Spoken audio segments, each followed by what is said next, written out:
इस कहानी की शुरुआत में हमें जिंसू नाम के एक लड़के से मिलवाया जाता है। जिंसू बहुत मेहनत करता है, पैसे बचाने के लिए 2 नौकरियां करता है क्योंकि उस पर 900 मिलियन युआन का कर्ज है। उसने अपने दोस्त से कर्ज लेकर ये पैसे शेयर बाजार में लगाए थे। दुर्भाग्य से शेयर बाजार के सभी शेयर गिर गए और इस तरह उसका सारा पैसा बर्बाद हो गया। बहुत मेहनत करने के बावजूद उसे पता था कि वह इतना बड़ा कर्ज कभी नहीं चुका पाएगा। इसके लिए उसने मरने का फैसला किया। वह एक पुल पर चढ़ने ही वाला था और मरने ही वाला था। तभी अचानक उसे एक संदेश मिला। किसी ने उसके खाते में 4 मिलियन युआन जमा करवाए थे, जिसे देखकर वह हैरान रह गया। अचानक उसके पीछे एक बड़ी कार आकर रुकी जिसमें उसे बैठने का इशारा किया गया। वह बैठ गया और यह कार उसे एक बार के सामने ले आई। जब वह बार के अंदर गया तो उसे एक पत्र मिला जिसमें लिखा था कि उसे 8वें शो के लिए आमंत्रित किया गया है। इस कार्ड में लिखा था कि यह एक गेम है और यहाँ रहने के लिए उसे हर मिनट पैसे दिए जाएंगे। दिलचस्प बात यह थी कि यहाँ रहने के लिए उसे किसी हुनर की जरूरत नहीं थी और उसे यहाँ रहने के लिए खाना भी दिया जाएगा। समय के साथ कीमत भी बढ़ेगी और ये खेल तब खत्म होगा जब वहाँ एक बड़ी घड़ी पर टाइमर खत्म हो जाएगा। अगर जिंसू इस खेल में शामिल होना चाहता था तो उसे अपने सामने बोर्ड पर मौजूद कार्ड में से एक कार्ड चुनना था, नहीं तो वह टेबल पर रखे 20 मिलियन युआन लेकर निकल सकता था। जिंसू को इस खेल में कोई दिलचस्पी नहीं थी, इसलिए वह 20 मिलियन युआन लेकर यहाँ से जाने वाला था। लेकिन फिर उसे एहसास हुआ कि इतने पैसे से उसका कर्ज नहीं चुकाया जा सकता। उसकी जिंदगी की परेशानियां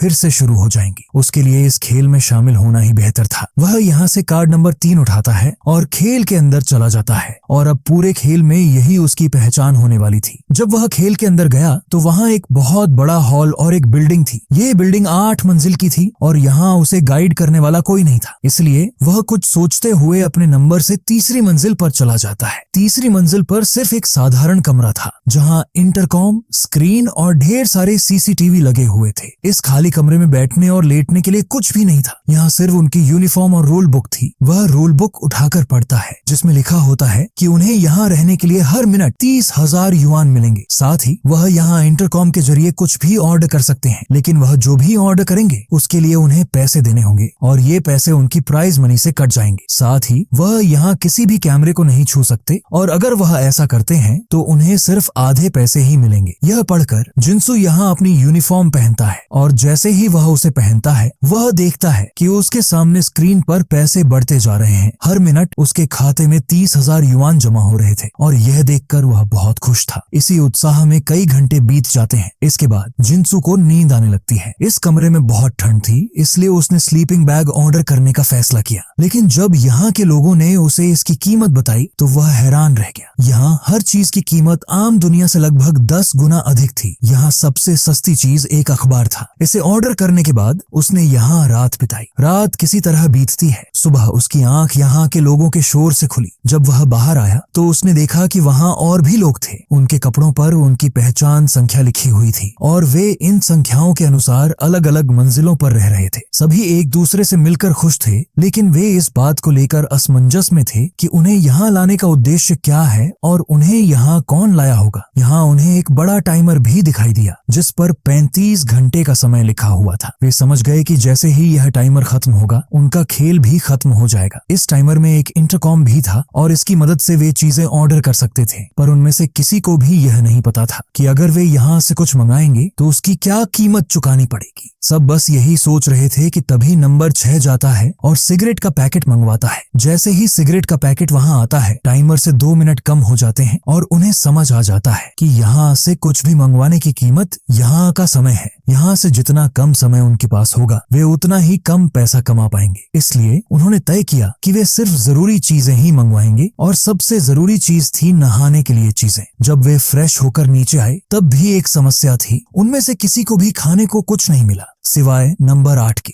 नंबर 8 बताती है कि रात को उसके कमरे में बहुत सारा खाना आया था। उसने सभी डिब्बों में से थोड़ा थोड़ा खाना खाया और सभी डिब्बे अपने पास रख लिए। जब उसने यह कहा तो वे समझ गए कि उनके कमरे में एक लिफ्ट है। लिफ्ट सभी कमरों से जुड़ी हुई है। यह 8वीं मंजिल से शुरू होती है और पहली मंजिल तक जाती है और सभी को खाना देती है। लेकिन क्योंकि कल रात नंबर 8 ने सारा खाना अपने पास रख लिया था, इसलिए किसी को खाना नहीं मिल सका। सभी ने अब अपनी भूख मिटाने के लिए नंबर 8 के कमरे में जाने का फैसला किया। जब वे यहाँ आए तो सभी की आंखें खुली की खुली रह गईं। नंबर 8 का कमरा सबसे आलीशान था, साथ ही उसे यहाँ रहने के लिए सबसे ज्यादा पैसे मिल रहे थे। इसके विपरीत नंबर 1 को सिर्फ 1000 युआन मिल रहे थे और इसलिए उन्हें पता चला कि हर मंजिल पर रहने वाले लोगों की सुविधा और कीमत बदल गई है। यह जानने के बाद सभी सोचते रहे कि उन्होंने कोई बड़ा नंबर क्यों नहीं चुना। सभी अपना खाना खुद खाते हैं और बचे हुए खाने का ख्याल रखते हैं ताकि जब उन्हें दोबारा भूख लगे तो वे ये खाना खा सकें और उन्हें ऑर्डर न करना पड़े। यहाँ से फ्री होने के बाद जैसे ही वे नीचे आए तो नंबर 4 जोर से चिल्लाया। उसकी चीख सुनकर सभी डर के मारे नीचे आ गए। उन्होंने देखा कि समय सीमा में सिर्फ 15 घंटे बचे थे और ऐसा इसलिए हुआ क्योंकि नंबर 8 ने यहाँ ढेर सारे कपड़े और गहने ऑर्डर कर दिए थे। यह देखकर सभी उस पर गुस्सा हो जाते हैं क्योंकि अब सिर्फ 15 मिनट में वे जितने पैसे कमा सकते हैं कमा लेंगे और उतने ही पैसे अपने साथ ले जाने होंगे। उन्हें आराम देते हुए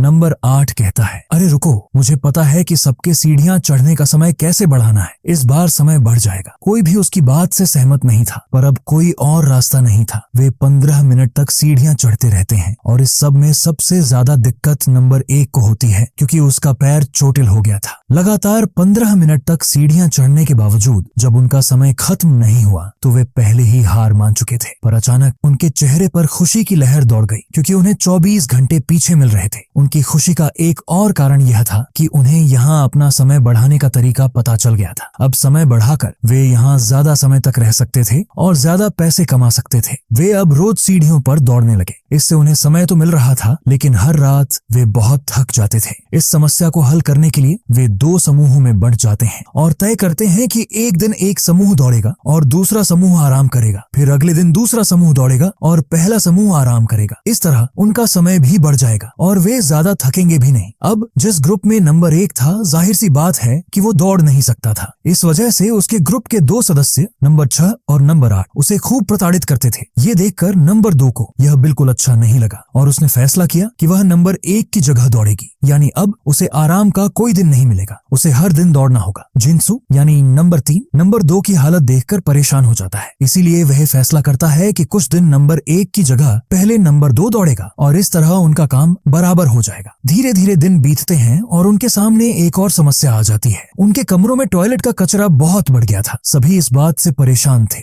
यह जानकर नंबर 1 फैसला करता है कि वह सबके टॉयलेट के कचरे को अपने कमरे में रखेगा। क्योंकि वह दौड़कर सबकी मदद नहीं कर सकता तो वह इसी तरह मदद करेगा। अब वे सब अपने टॉयलेट के कचरे को लिफ्ट के जरिए उसके कमरे में ले जाते हैं। एक समस्या अभी खत्म ही हुई थी कि दूसरी उनके सामने आ गई। वे रोज सीढ़ियां चढ़ते थे, लेकिन अब उन्हें सीढ़ियां चढ़ने के लिए बहुत कम समय मिल रहा था। इस वजह से सभी परेशान हो रहे थे। इसी बीच हम देखते हैं कि नंबर 1 बीमार हो जाता है। उसे सबसे बुरे पैनिक अटैक आते हैं। यह देखकर वे डर जाते हैं। वे उसे उठाकर इंटरकॉम पर ले जाते हैं, जहां से वे उसके लिए दवा लाना चाहते हैं। लेकिन नंबर 6 और नंबर 8 बाकी सभी को ऐसा नहीं करने देते क्योंकि ऐसा करने से उनका कमाया हुआ समय कम हो सकता था। ये दोनों बहुत स्वार्थी थे और यह देखकर नंबर 2 को बहुत गुस्सा आता है। वह लड़की जरूर थी, लेकिन बहुत बहादुर थी। वह नंबर 6 जैसे ताकतवर आदमी से अकेले ही लड़ती है ताकि नंबर 1 की जान बच सके। इन दोनों के बीच जबरदस्त लड़ाई होती है। इस वजह से वे घायल हो जाते हैं। लड़ाई के आखिर में नंबर 7 को पता चलता है कि उसे अचानक 40 घंटे मिल गए और इसके साथ ही उसे समझ आ गया कि यहाँ सभी कैमरे उन पर नजर रखते हैं। यह गेम शो दरअसल लोगों को दिखाया जा रहा है। वे जितना लोगों का मनोरंजन करेंगे उन्हें उतना ही ज्यादा समय मिलेगा। यह साफ था कि उन्हें यह समय सीढ़ियां चढ़कर नहीं मिल रहा था। नंबर 6 और नंबर 2 के बीच की लड़ाई लोगों को देखने में मजा आया और इसीलिए उन्हें ज्यादा समय मिला। वे साथ बैठकर सोचते हैं कि उन्हें ऐसा क्या करना चाहिए जिससे उन्हें देखने वाले लोगों का मनोरंजन हो और उन्हें यहाँ रहने के लिए ज्यादा समय मिले। सबने मिलकर तय किया कि वे यहाँ अपना हुनर दिखाएंगे। हर व्यक्ति अपना हुनर दिखाएगा। इससे लोगों का मनोरंजन होगा और उन्हें ज्यादा समय मिलेगा। इस बात से सभी सहमत थे, लेकिन जिनसू यहाँ परेशान था क्योंकि उसके पास कोई हुनर नहीं था। खैर, वे अपना हुनर दिखाना शुरू करते हैं। सबसे पहले नंबर 7 अपनी नाक से बांसुरी बजाता है, जिससे लोगों का मनोरंजन होता है और उन्हें साथ में 20 घंटे मिलते हैं। इतना समय पाकर वे बहुत खुश थे। उन्होंने तय किया कि आज के लिए इतना समय काफी है। बाकी लोग तो अगले दिन अपना हुनर दिखाएंगे, लेकिन आज यह तय करना जरूरी है कि उन्हें कितने दिन यहाँ रहना है और कितना समय इतनी मेहनत करके कमाना है, क्योंकि कोई भी यहाँ पूरी जिंदगी रहकर पैसा नहीं कमाना चाहता। वे यह पैसा कमाना चाहते थे और इन पैसों से मौज मस्ती करना चाहते थे। अब वे यह फैसला नंबर 1 पर छोड़ते हैं कि उन्हें यहाँ कितने दिन रहना है, क्योंकि उसे यहाँ रहने के लिए सबसे कम पैसे मिल रहे थे। और दूसरी बात, वो विकलांग भी था। वो उनसे कहता है, असल में मुझे सिर्फ 1 मिलियन युआन चाहिए, जिसमें से मैंने 2,50,000 युआन कमा लिए हैं। बाकी पैसे कमाने के लिए मुझे यहाँ 75 दिन रहना है। सभी ने यहाँ 75 दिन रुकने का फैसला किया, क्योंकि कहीं न कहीं यहाँ रहने से उन्हें भी फायदा होने वाला था। 75 दिनों में बहुत सारे घंटे होते हैं। इतने घंटे कमाने के लिए उन्हें सोचना पड़ता है कि ये लोग क्या टैलेंट दिखाएंगे। एक लड़की अगले दिन एक अच्छा गाना गाती है, जिससे उन्हें सिर्फ 15 घंटे मिलते हैं। नंबर 6 यहाँ अपनी ताकत दिखाता है और अपने कराटे कौशल के साथ टाइलें तोड़ता है, जिससे उसे बहुत सारे घंटे मिलते हैं। नंबर 2 भी उसकी तरह टाइलें तोड़ता है और अपनी ताकत का हुनर दिखाता है, लेकिन ऐसा करते हुए उसका हाथ बहुत घायल हो जाता है। उसने यहाँ टाइलें और लकड़ी के ब्लॉक भी तोड़े, जिसकी वजह से उसे 17 घंटे मिले। जब नंबर 4 की बात आती है तो वह बहुत बकवास गाती है और उसे केवल 4 घंटे मिलते हैं। जब वह मंच से उतरने लगती है तो वह गलती से फिसल जाती है, जिससे दर्शकों का मनोरंजन होता है और उसे 5 घंटे और मिलते हैं। अब जिन्सू की बारी थी। बेचारी को कुछ भी पता नहीं था। वो इतना घटिया डांस करती है कि सब उसका मजाक बनाते हैं और दर्शक भी उसे सिर्फ 17 मिनट देते हैं। इसके बाद बारी आती है नंबर 1 की। वह यहाँ जोकर बनकर सबका मनोरंजन करता है। उसकी परफॉर्मेंस से सब बहुत खुश थे, इसीलिए उसे एक साथ 30 घंटे मिलते हैं। जब बात आती है नंबर 8 की तो वो कोई टैलेंट नहीं दिखाता, बल्कि वो नंबर 6 को अपने कमरे में ले जाता है और ऐसा करके वह एक साथ 69 घंटे पा लेता है। अब क्योंकि उन्हें पता है कि अपना समय कैसे बढ़ाना है और इसके लिए उन्हें सीढ़ियों पर भागना नहीं पड़ा, इसलिए वे नंबर 1 के कमरे से अपने टॉयलेट का कचरा निकालने का फैसला करते हैं। इसके बाद वे उसे वोट देंगे, जिसके पास सबसे ज्यादा वोट होंगे तो सारा टॉयलेट वेस्ट उसके कमरे में रखा जाएगा। वोटिंग से पहले सभी धोखा देते हैं और नंबर 8 को वोट देने का फैसला करते हैं, क्योंकि उसका कमरा सबसे बड़ा है और वह आसानी से सारा टॉयलेट वेस्ट रख सकती है। वोटिंग के बाद जब सबसे ज्यादा वोट नंबर 8 के निकलते हैं, तब नंबर 8 उनकी बात मानने से साफ मना कर देता है। सभी उस पर गुस्सा होने लगते हैं, लेकिन उन्हें नहीं पता था कि उनकी ये हरकत उन्हें भारी पड़ जाएगी, क्योंकि लड़ाई के बाद नंबर 8 ने खुद को अपने कमरे में बंद कर लिया और साथ ही उसने सभी का खाना अपने पास रख लिया। अब सभी भूख से मर रहे थे, इस वजह से वे गुस्से में आ गए, लेकिन वे कुछ नहीं कर सकते थे। वे इतने भूखे थे कि नंबर 2 ने अब इंटरकॉम के जरिए फैसला किया कि वह यहाँ का सारा समय खत्म करके बस बाहर जाकर खाना खाएगी। उसे ऐसा करते देख नंबर 1 उसका पैर पकड़ता है और गिड़गिड़ाते हुए कहता है, प्लीज ऐसा मत करो, मुझे 1 मिलियन युआन की सख्त जरूरत है, बस कुछ दिन और। उसकी हालत देखकर जिन्सू यानी नंबर 3 तय करता है कि वह इस समस्या का हल ढूंढ कर लाएगा। इस तरह वह सबके टॉयलेट के कचरे को अपने कमरे में रखने के लिए तैयार हो जाता है और नंबर 4 भी उसके साथ आती है। इसके बाद वे जाकर नंबर 8 से माफी मांगते हैं और आखिरकार सभी को खाने के लिए खाना मिल जाता है। अब क्योंकि नंबर 8 फिर से उनके साथ आ गया था तो उनकी टीम वापस आ गई थी। वे तय करते हैं कि वे फिर से लोगों का मनोरंजन करेंगे और अपना समय बढ़ाएंगे। इस बार उन्होंने एक नया खेल बनाया, राजा का खेल। इसमें हर कोई राजा बनेगा और राजा जो चाहे वो दूसरों से करवा सकता था। उन्होंने इस खेल में एक सजा भी रखी थी। अगर कोई राजा की बात नहीं मानता तो उसे टीजर गन से सजा दी जाएगी। सबसे पहले नंबर 8 राजा बनती है। वो नंबर 6 और नंबर 2 को लड़ने के लिए कहती है। कोई भी इसके लिए तैयार नहीं था, लेकिन जब उसने सबको सजा देने की धमकी दी तो वे उसकी बात मानने को मजबूर हो गए। अब नंबर 2 और नंबर 6 के बीच एक शानदार लड़ाई होती है। पहले नंबर 2 नंबर 6 को हरा रहा था, लेकिन फिर उसका हाथ दुखने लगता है। इसका फायदा उठाकर नंबर 6 उसे इतना पीटता है कि एक समय तो वो मरने ही वाली थी।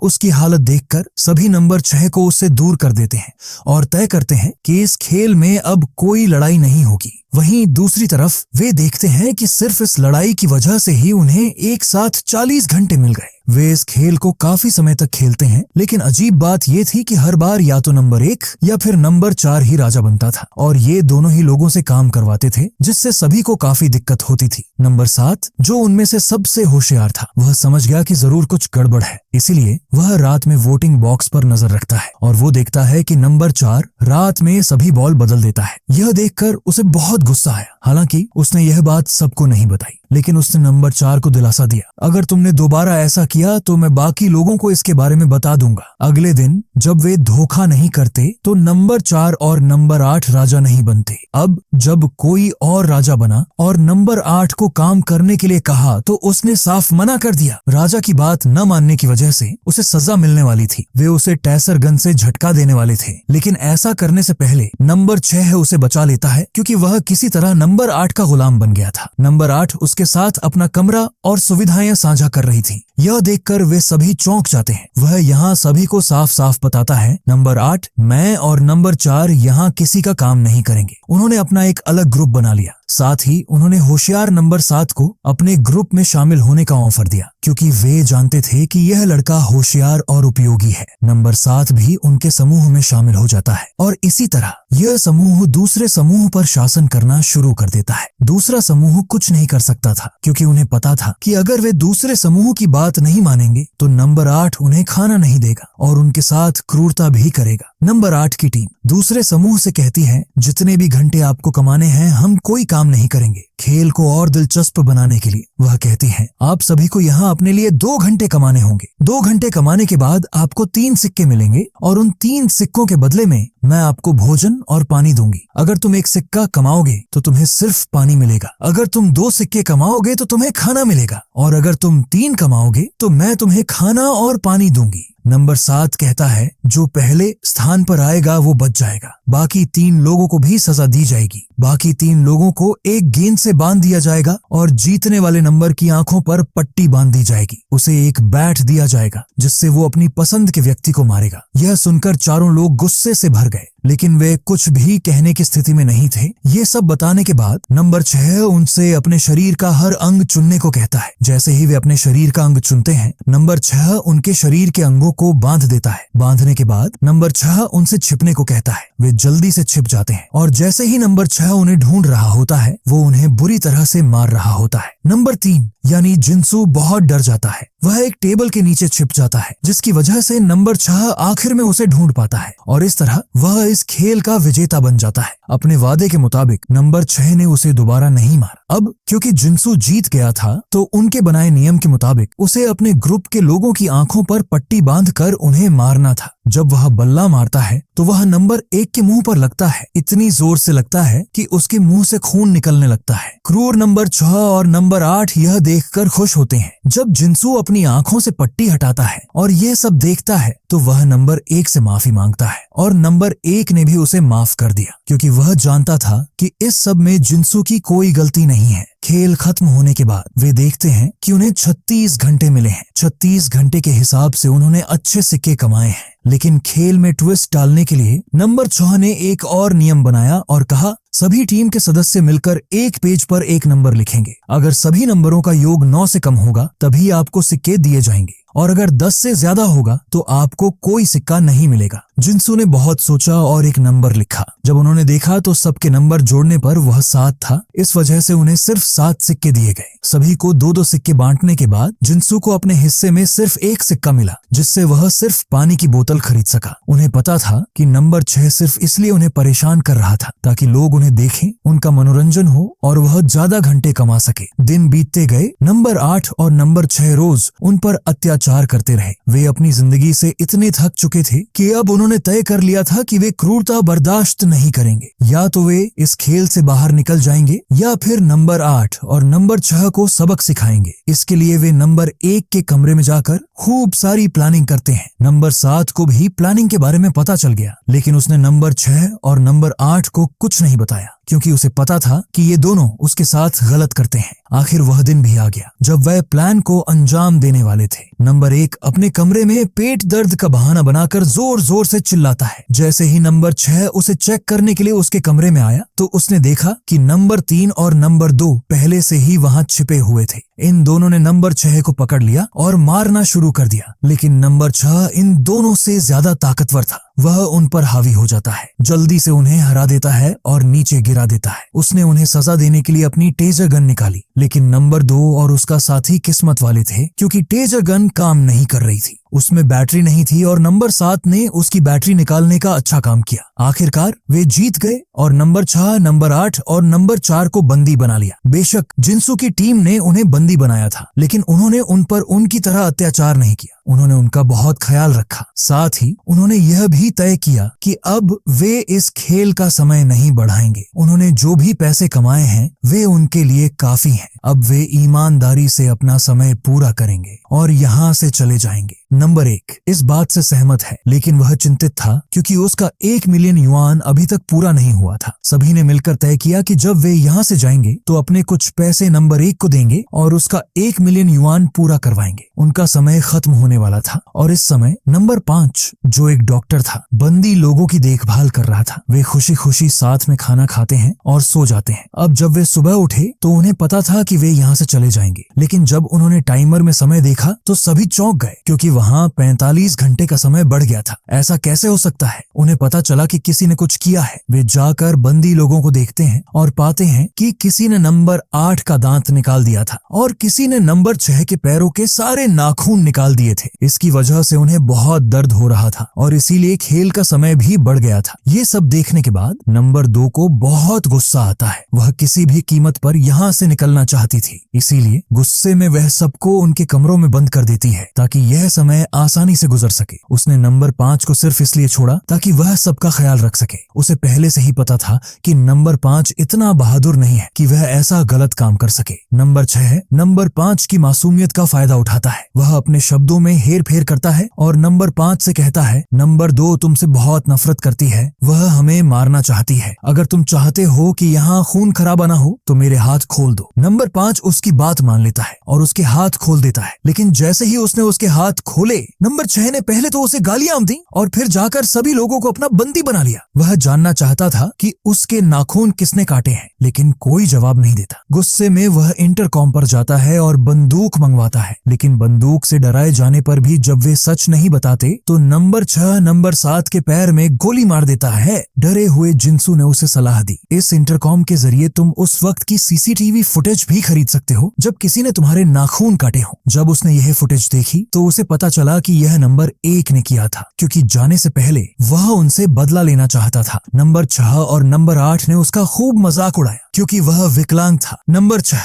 देखता है कि नंबर 1 ने न सिर्फ उसके नाखून निकाले हैं बल्कि उसके चेहरे पर पेशाब भी किया है। यह देखकर वह गुस्से से पागल हो जाता है। वह तुरंत बंदूक लेकर नंबर 1 के पास जाता है, लेकिन इससे पहले कि वह नंबर 1 को मारे, नंबर 8 पीछे से टैसर गन से नंबर 6 पर हमला करता है। नंबर 6 सीढ़ियों से नीचे गिर जाता है। अब क्योंकि नंबर 8 इस खेल को और लंबा खींचना चाहती थी, उसने सभी लोगों को अपना बंदी बना लिया। नंबर 4 पहले से ही उसका गुलाम था। अब वह अपने साथ नंबर 5 को भी ले आती है क्योंकि वह जानती थी कि यह डॉक्टर बहुत भोला है। वह इस खेल को लंबा खींचना चाहती थी और इसके लिए वह उन्हें प्रताड़ित करना शुरू कर देती है। उसने नंबर 1 को कुर्सी पर बैठा दिया और उसका चेहरा पानी में डाल दिया। इसके साथ ही उसने उसकी आंखों की पुतलियों को बांध दिया ताकि वह कभी सो न सके। वह नंबर 4 को यह सब टॉर्चर करवाती थी। जब नंबर 4 नंबर 1 को टॉर्चर करने आता है तो नंबर 1 उससे कहता है, मैं 10 लाख युआन कमाना चाहता था क्योंकि मुझे पता है कि 10 लाख युआन से मैं किसी के साथ अपना कमरा बदल सकता हूँ। मैं सिर्फ 1 मिलियन युआन कमाना चाहता हूँ और नंबर 8 के साथ अपना कमरा बदलना चाहता हूँ। अगर तुम इसमें मेरा साथ दोगी तो मैं अपने पैसे से अपना कमरा बदल लूंगा और तुम्हें नंबर 8 का कमरा दे दूंगा और मैं तुम्हारा कमरा ले लूंगा। इस तरह से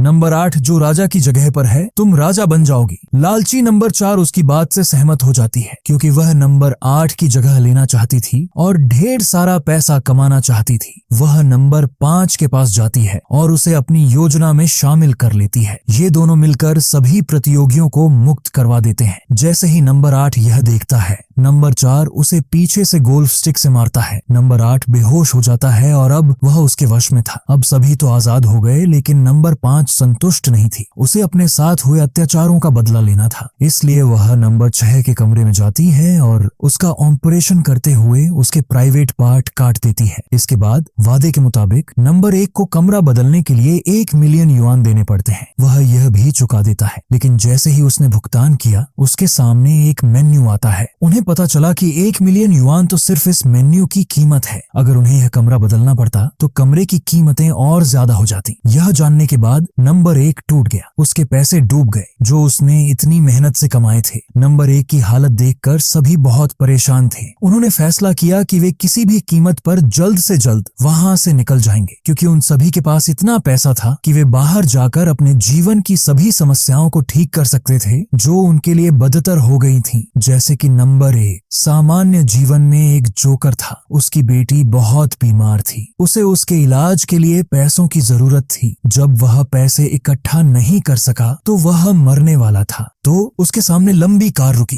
ठीक वैसे ही जैसे कहानी की शुरुआत में रुकी थी, जब वह जिंसू के सामने रुकी थी और उसे यहाँ ले आई थी। नंबर 2 एक एथलीट थी और उसका दोस्त बुरी तरह घायल हो गया था। उसे उसके इलाज के लिए पैसे की जरूरत थी और जब वह पैसे नहीं जुटा पाई तो वह मरने वाली थी। अपनी जान लेने से ठीक पहले वह लंबी लिमोजिन उसके सामने आई और उसे यहाँ ले आई। हम जिंसू की कहानी पहले ही सुन चुके हैं। नंबर 4 वह एक मॉडल बनना चाहती थी, लेकिन उसके पास इतने पैसे नहीं थे, इसलिए उसे पार्किंग में काम करना पड़ा। एक दिन जब उसके दोस्तों ने उसे पार्किंग में काम करते देखा तो उसका मजाक उड़ाया। इसके बाद उसने तय किया कि वह पैसे कमाएगी। वही लिमोजिन जो सबको यहाँ लाती थी उसे भी यहाँ ले आई। अब यह 5वें नंबर की डॉक्टर की कहानी थी। वह एक डॉक्टर थी और उसे पैसों की जरूरत नहीं थी। दरअसल लोगों ने उसकी अच्छाई का फायदा उठाया। एक आदमी ने उससे कहा, मैं बहुत जरूरतमंद हूँ, मुझे कुछ पैसे चाहिए, क्या तुम मुझे दोगी? जब डॉक्टर ने उसे पैसे दिए तो उस जालसाज ने न सिर्फ उसका बैंक अकाउंट खाली कर दिया बल्कि उसे ब्लैकमेल भी करना शुरू कर दिया। इस वजह से डॉक्टर को उन्हें पैसे देने के लिए बहुत बड़ा लोन लेना पड़ा और उसे चुकाने के लिए वह भी यहाँ तक पहुंची। इसके बाद नंबर 6 की कहानी। वह एक बहुत अच्छा फुटबॉल खिलाड़ी था, लेकिन अपने गुस्सैल स्वभाव की वजह से उसे टीम से बाहर कर दिया गया। नौकरी न होने की वजह से वह भी अपना कर्ज नहीं चुका पाया, इसलिए वह भी यहाँ तक आ गया। नंबर 7 की कहानी। वह एक स्क्रिप्ट राइटर था, लेकिन डायरेक्टर को उसकी कहानी कभी पसंद नहीं आई। जब वह इस सब काम से थक गया और उसने यह काम छोड़ने का फैसला कर लिया, तब वही लिमोजिन उसके सामने आई और उसे इस शो तक ले आई। इसके बाद नंबर 1 की बारी थी। वह एक आर्ट गैलरी के सामने गाना गाती थी, लेकिन एक दिन आर्ट गैलरी के मालिक ने उसका अपमान किया और उसे नौकरी से निकाल दिया। वह बस पैसे कमाना चाहती थी ताकि वह आर्ट गैलरी से अपने अपमान का बदला ले सके, इसलिए लिमोजिन उसे यहाँ ले आई। आम बात यह थी कि उन सभी को पैसों की जरूरत थी। खैर, हमें उन सभी की कहानी पता चल गई। अब वर्तमान समय में हम देखते हैं कि वे सभी यहाँ से निकलना चाहते हैं, लेकिन नंबर 1 को यह फैसला पसंद नहीं आया। वह उन सभी को बंदूक की नोक पर ले जाता है, क्योंकि नंबर 1 यहाँ रहकर और पैसे कमाना चाहता है। वह तय करता है कि समय बढ़ाने के लिए वह अकेले ही मेहनत करेगा। वह सभी को कुर्सियों से बांध देता है और फिर अकेले ही शो की तैयारी शुरू कर देता है। क्योंकि वह एक जोकर था, उसने एक बेहतरीन शो किया। इस शो के दौरान वह रस्सी पर चलने का करतब दिखा रहा था, लेकिन वह अपना संतुलन खो देता है और नीचे जलती हुई आग में गिर जाता है। वह तड़प रहा था, लेकिन वे सभी बंधे हुए थे। कोई भी उसकी मदद के लिए नहीं आ पा रहा था। जिंसू उसे तड़पता हुआ नहीं देख सकता था। किसी तरह वह अपने हाथों की रस्सी खोल देता है और बाकी लोगों को भी छोड़ देता है। वे उसकी मदद करने के लिए आग बुझाते हैं। इससे पहले कि वे उसके इलाज के लिए कुछ मांग पाते, वे देखते हैं कि उनके खेल का समय 1500 घंटे बढ़ गया है। यह देखकर जिंसू क्रोधित हो जाता है, क्योंकि वह किसी भी कीमत पर वहां से जाना चाहता है। इसके लिए वह केवल एक रास्ता खोजता है और वहां के सभी सीसीटीवी कैमरे तोड़ देता है, क्योंकि वह जानता था कि जब लोग यह शो नहीं देखेंगे तो यह अपने आप बंद हो जाएगा। उसकी योजना काम करती है। सभी कैमरों के टूटने के बाद इस खेल का द्वार खुल जाता है। वे आखिरकार बाहर आते हैं और बाहर एक कार्ड पाते हैं जिस पर लिखा होता है,